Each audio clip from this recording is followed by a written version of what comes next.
Ladies and gentlemen, happy Sabbath and welcome to Gashi's Kama TV. Rigathi Gachagua, while addressing Kenyans in United States of America, indicated that William Samoei Ruto will lose by more than 75%. And if he continue killing the Gen Zs as Gachagua opined, he cannot kill more than 5% of the voters.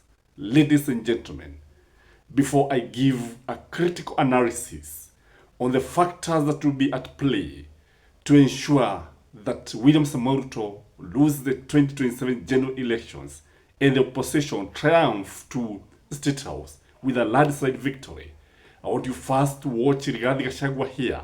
Then you tell me whether you agree with his take. Watch Rigathi Gachagua. The elections will be sorted out through the ballot. And I can tell you, even if they are together with Raila in the ballot, we'll beat him 70+1. Yeah? I've seen Raila castigating at the police, at the shoot to kill order. How can he? William Ruto is his partner. Why is he addressing him through the press? They are brothers. They just sit and talk and agree that this is wrong and they should stop it. So, when Raila Odinga, please, people of Kenya are not stupid. This is your brother, you say, you work together. Go to his office, mkunywa chai mwambie wachana na hiyo maneno. Sasa unatuambia tufanye nini sisi? Why is he telling us? You know, so I can tell you, Raila Odinga brings nothing to the table. The Kambas who are behind him, they have left. The Kisis who are behind him, they have left. The Luyas have left. The Masais have left. The Luo nation is divided in the middle. Even if they are together, we'll beat them 70+1. Okay? If Raila decides to run, Ruto will be number 4 in the election. So there's no problem. Either way, we are okay. Yeah? It's one term. So don't be worried at all. The people of Kenya have made decisions. Those decisions are finalized and nothing will change. And we have said, even if you kill people, even if you jail them, 70% of Kenyans don't want you back. In the unfortunate event you kill so many, the maximum probably you can kill is 5%. Still 65% will vote you out. So there is no escape route. None whatsoever. According to me, ladies and gentlemen, winning the 2027 general election may not be a walk in the park. The following factors will be at play and will determine who will carry the day. Number one, I've always opined that the Gen Z will determine who wins the elections. Whether those Gen Zs come from wherever they come from. But when I look at the Gen Zs, because they have the numbers, and because they are very, very bitter, they are very, very much determined, whoever is going to get the Gen Z votes is likely to win the election. Let me ask you a question. I want to give you a very unlikely alliance that can attract the Gen Z votes.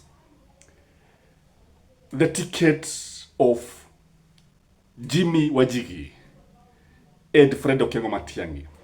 I've been listening to the Gen Zs, and there is one thing that there's a message that they are passing, that they have a problem with the whole of the political class.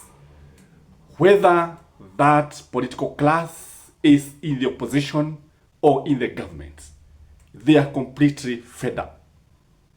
That is why somebody like William Samoei Ruto and Raila Odinga and all those guys who have been in government for long, that is why they are getting it very, very rough.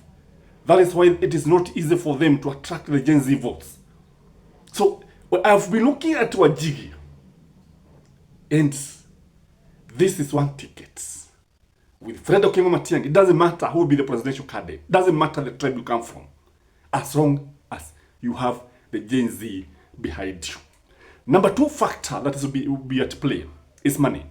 And that's explained why Rigathi Gachagua is out of the country to get funding, to get people who can actually bail out the opposition. Because when you look at the opposition, they have a problem with finances. When you look at the opposition, there's a problem when it comes to financing. And the kind of presidential campaign that will be mounted in this the coming general election is going to give many people a run for their money. When you look at Jimmy Wajigi, he has the money. He is a multi-billionaire. He's likely to attract many people. People listen when he talks. Again, when you look at Senator Kalonzo Musyoka, when it comes to finances, is a big question mark. A big question mark. When it comes to William Samoei Ruto, he tick the box that has money. He's a multi-billionaire, among the richest Kenyans today. And when you look at other candidates, Matiang'i's worth is not known, but I understand he's also a man of deep pockets. Then, whoever is going to get the blessings of Mount Kenya will carry the day. Do you think Stephen Kalonzo Musyoka has the blessings of Mount Kenya? Do you think Jimmy Wajigi can have the blessings of Mount Kenya? Do you think Matiang'i has the blessings of Mount Kenya? Do you think William Samoei Ruto has the blessings of Mount Kenya? I don't know who has the blessings. But I know there is one person who has all the blessings. That is William Samoei Ruto. So William Samoei Ruto is out of the question. The other factor that is going to play a major role is the state of the economy. As we speak now, companies are shutting down, they are closing, they are relocating. Since William Samoei Ruto came to power, more than 20 companies have shut down. They have closed doors because of high costs of electricity, the cost of doing business, and the political environment. Let me ask you a simple question.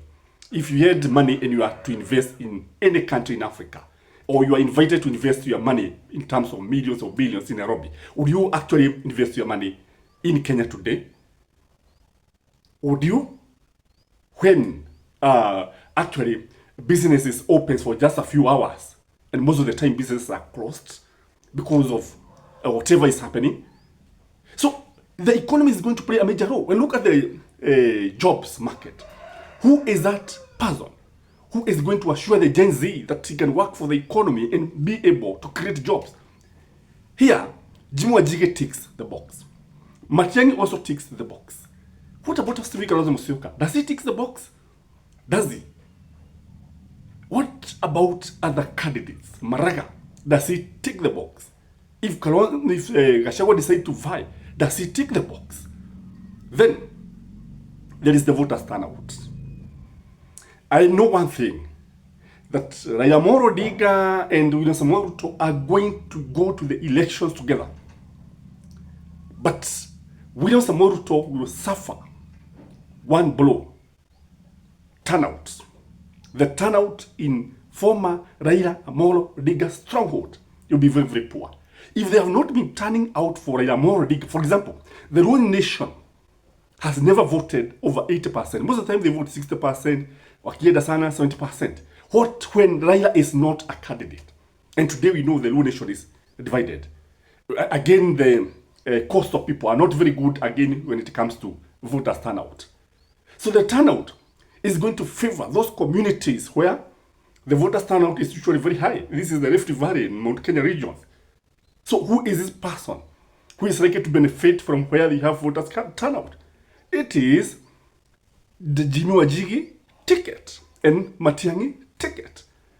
And maybe William Samoei Ruto, he can also benefit from it, his Kalenjin votes. But he will not get enough votes from Raila Odinga. Then there is the way the election will be conducted. I'm looking at the integrity of the IBC that has been put in office. We have so many by-elections. The way they are going to conduct these by-elections, I think we have 6 by-elections. One for senator, I think others for members of parliament. It will be very, very interesting. If they mishandle these by-elections, because I understand you have, I think, 28, 26 by-elections to be conducted, including those of county assemblies. If they're going to mishandle these by-elections, it is going to affect the 2027 general election. Again, if these guys are not equal to the task, if their loyalty is to the executive, if they'll be biased, then, because the other day I saw William Samoei Ruto die hard saying that hata wanajipanga, hata sijui mfanye nini, hata sisi wajike tunajipanga. That's what they are saying. This one tells you that these guys can easily rig the elections. But it all depends with the IBC. And even if elections will be rigged, when the margin is huge, it will be impossible to rig the elections. And I can tell you, elections will not be rigged. Try. Just try to rig the elections. Kenyans will not accept a rigged elections. Do you think Kenyans can accept a rigged elections? What do you think, ladies and gentlemen? I want you to comment on a number of things. One, the ticket between Jimmy Wajigi and Fred Okengo Matiang'i.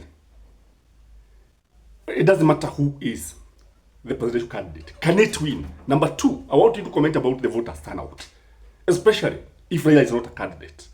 I also want you to comment about the viability of another Kikuyu candidate. I'm telling you, the Gen Z do not care where you come from.